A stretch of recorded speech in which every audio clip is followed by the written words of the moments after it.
Assalamualaikum warahmatullahi wabarakatuh. Sahabat-sahabat subscriber yang berbahagia, melanjutkan kisah novel dengan judul Akibat Pelit pada Anak dan Istri. Untuk kali ini saya akan membacakan episode ke-14. Namun alangkah baiknya untuk yang belum subscribe, silakan klik tombol subscribe, kemudian ditekan tombol loncengnya supaya tidak ketinggalan apabila sudah ada update episode terbaru. Terima kasih. Kamu menelpon siapa, Wit? Ibu.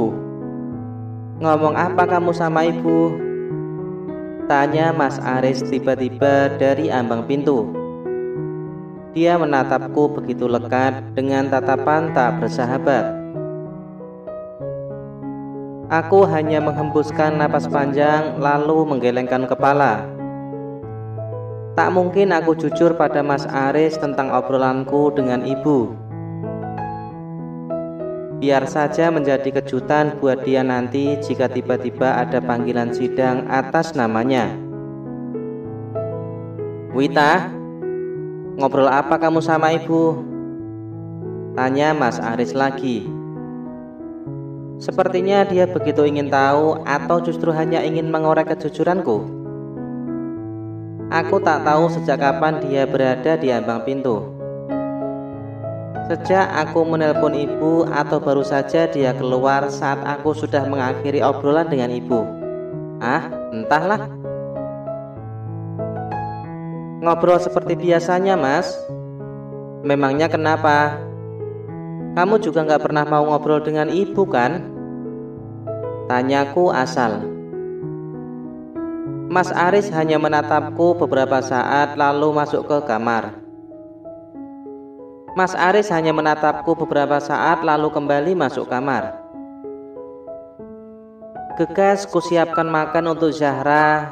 Tadi dia minta dibikinkan orak-arik telur, padahal aku sudah memasak sayur sop dan goreng bandeng. Tapi begitulah Zahra yang punya menu favorit telur, maunya setiap hari makan pakai telur. Entah ceplok atau dadar, entah orak-arik atau balado, asal gak terlalu pedas, dia juga mau. Bu, Zahra lapar. Telurnya sudah? Tanya Zahra sembari mengusap perut kecilnya. Dia keluar kamar setelah ganti pakaian. Aku pun mengangguk pelan, memintanya untuk duduk di kursi karena makan siangnya sudah aku siapkan. Begitu lahapnya Zahra makan masakanku, dia selalu bilang masakanku enak.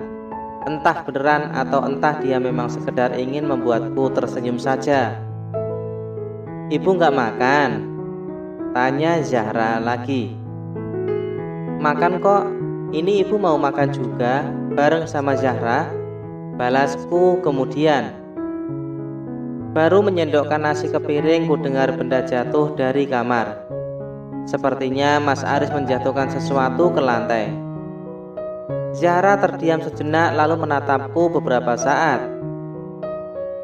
Zahra, lanjutkan makannya ya, biar ibu yang menengok ayah di kamar. Ucapku pada gadis kecilku itu. Dia pun mengangguk pelan lalu kembali menyendokkan nasi dan telur ke mulut mungilnya. Setengah berlari aku menuju kamar lalu membuka pintu kamar. Mas Aris tampak begitu lemas. Keringat dingin membasahi kening hingga mengalir ke pipi. Meski kesal dengan sikap-sikapnya sehari-hari, tetap saja aku tak tega melihatnya seperti ini. Walau bagaimanapun statusku masih menjadi seorang istri, tak mungkin aku mengabaikannya begitu saja. Perlahan ku bantu Mas Aris untuk kembali ke ranjang. Pecahan gelas berhamburan di lantai. Sepertinya Mas Aris berusaha meraih segelas air putih dari atas meja, namun tak sampai atau mungkin juga tersenggol hingga pecah berkeping-keping. Buru-buru kupesan taksi untuk mengantar Mas Aris ke rumah sakit. Nggak mungkin membiarkannya di rumah kalau keadaannya sudah seperti ini. Aku takut dia kenapa-napa. Sambil menunggu taksi datang, aku membersihkan pecahan kaca yang berserakan Sedangkan Zahra aku minta untuk bersiap-siap karena sebentar lagi akan ke rumah sakit mengantar ayahnya. Bu, taksinya sudah datang. Zahra setengah berteriak dari teras. Aku sengaja meminta dia untuk menunggu taksi di sana.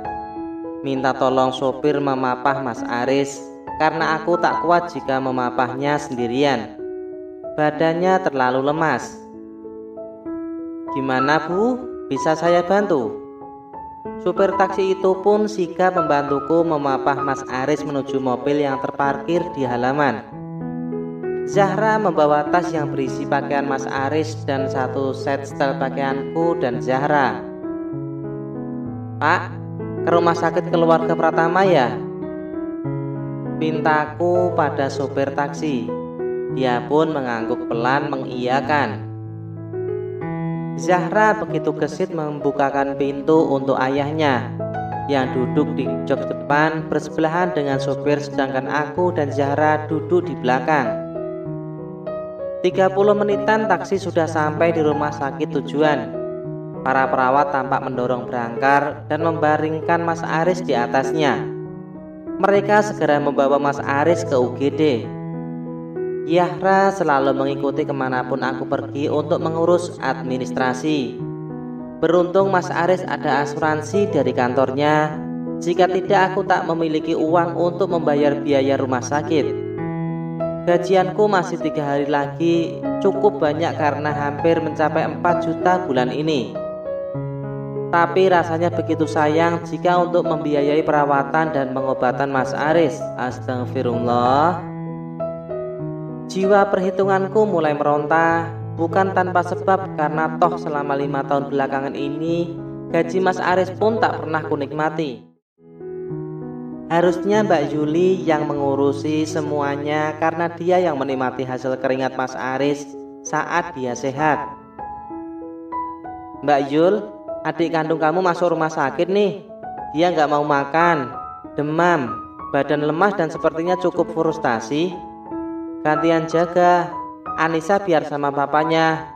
Aku harus pulang sore ini karena besok Zahra sekolah jadi nggak bisa jagain Mas Aris nanti malam. Kukirimkan pesan pada Mbak Yuli, berharap segera dibalas karena dia masih online sedari tadi. Senyumku mengembang saat pesanku sudah dibaca dan kulihat dia mulai mengetikkan pesan balasan. Cukup lama aku menunggu hingga akhirnya kubaca juga pesannya. Maaf ya Wit, aku sibuk hari ini jadi nggak bisa jenguk Aris dulu, mungkin besok siang. Kalau urusan Zahra bisa aku jemput lah. Dia di rumahku saja, kamu jagain Aris di sana. Kamu mau kan? Aku hanya tersenyum kecut membaca balasan dari Mbak Yuli. Seperti dugaanku sebelumnya, dia memang hanya menjadikan Mas Aris sapi perahnya saja. Mau duitnya tapi tak mau repotnya, mau tenaganya tapi tak mau sakitnya.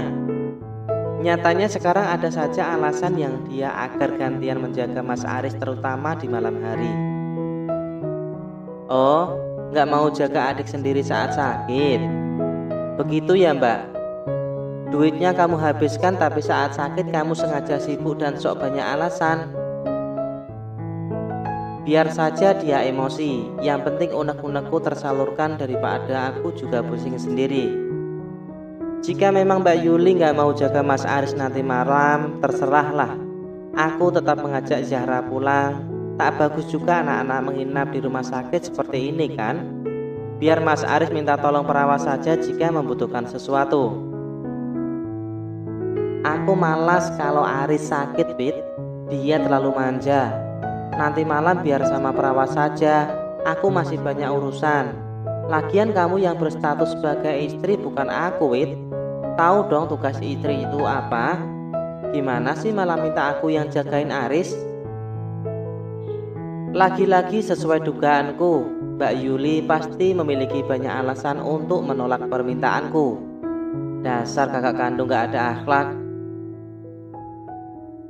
Setelah diperiksa dokter di UGD, Mas Aris dibawa ke ruang perawatan untuk rawat inap. Dokter bilang dia terkena tipes. Pucat sekali wajahnya, namun demamnya sudah mulai turun. Selang infus terpasang di tangannya. Aku diam saja saat Mas Aris menatapku dan Zahra bergantian. Pura-pura tak melihat adalah jalan ninjaku. "Kamu sudah mengabari Mbak Yuli, Wit?" tanya Mas Aris lirih. Aku mengangguk saja tanpa menoleh ke arahnya yang terbaring di ranjang pasien. "Bagaimana jawabannya? Dia mau menjenguk kan?" tanyanya lagi. Kesempatanku untuk memperlihatkan bagaimana sikap kakak kandung yang selalu dibelanya itu saat tahu dia sakit. "Ini Mas, baca sendiri balasan Mbak Yuli," ucapku sembari menekankan kata Mbak Yuli di sampingnya. Ku berikan ponselku dengan pesan-pesan WhatsApp yang terbuka. Wajah Mas Aris berubah seketika. Memerah, entah karena malu atau karena marah, aku tak peduli. "Gimana Mas? Bingung? Atau kaget melihat balasan Mbak Yuli?" tanyaku santai. Mas Aris melengos ke arah yang lain. "Jangan bikin ribut deh, Wit. Kamu baca sendiri kalau Mbak Yuli sibuk kan? Maklumlah dia itu banyak kegiatan. Lagi pula Mas Danu selalu pulang sore.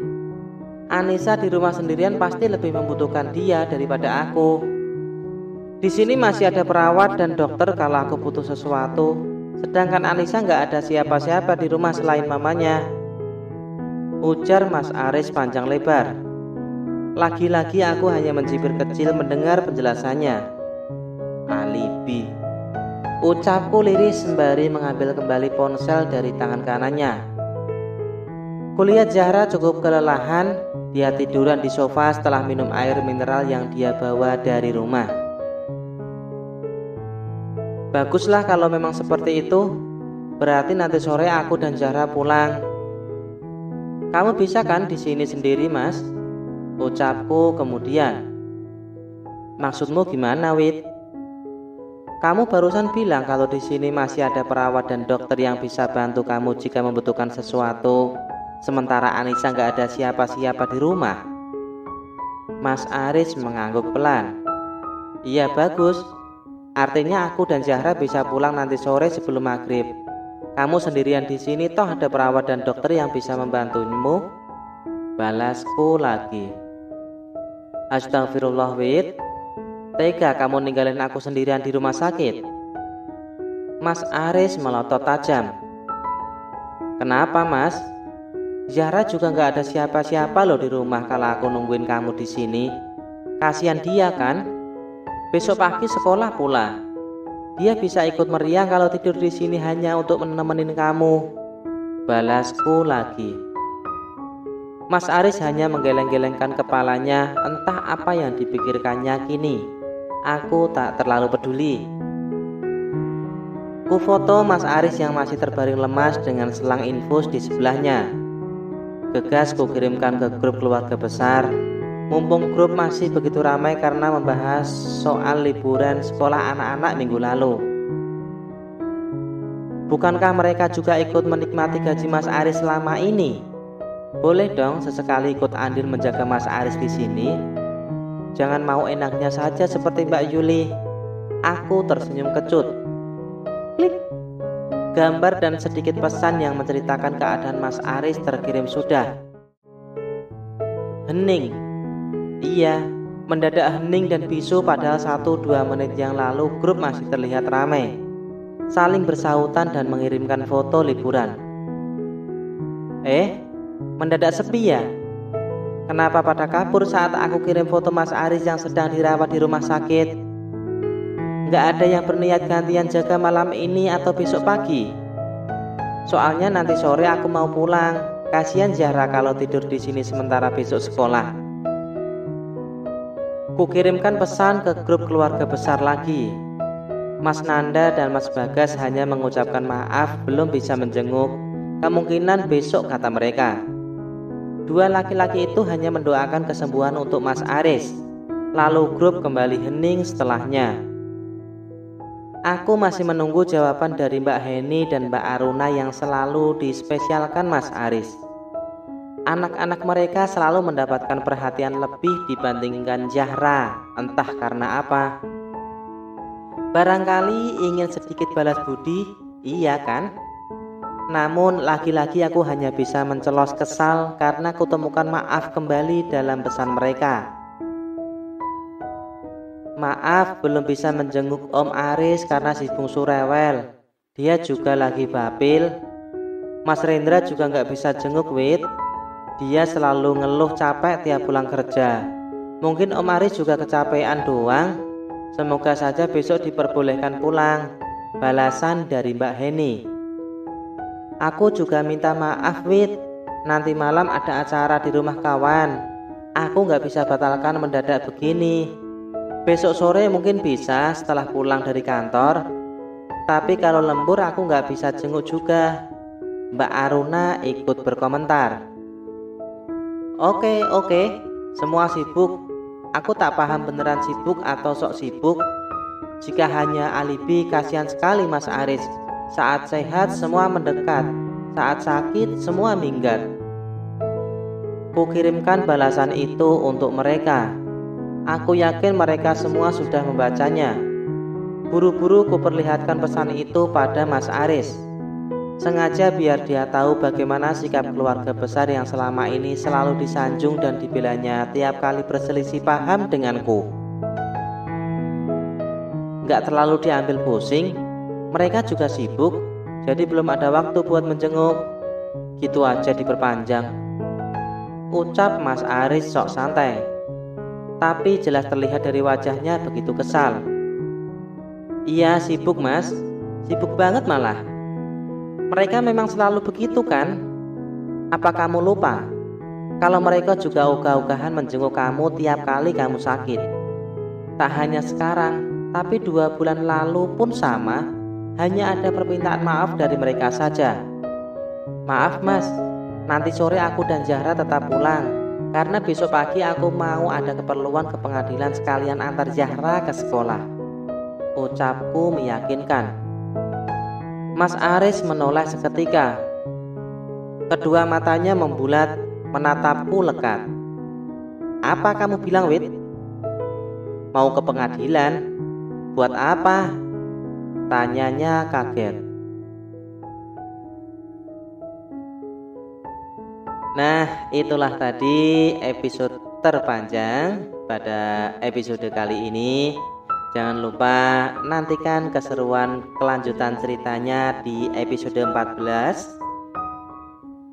Jangan lupa komen, like, dan subscribe. Kemudian bagikan cerita ini ke teman-teman kalian.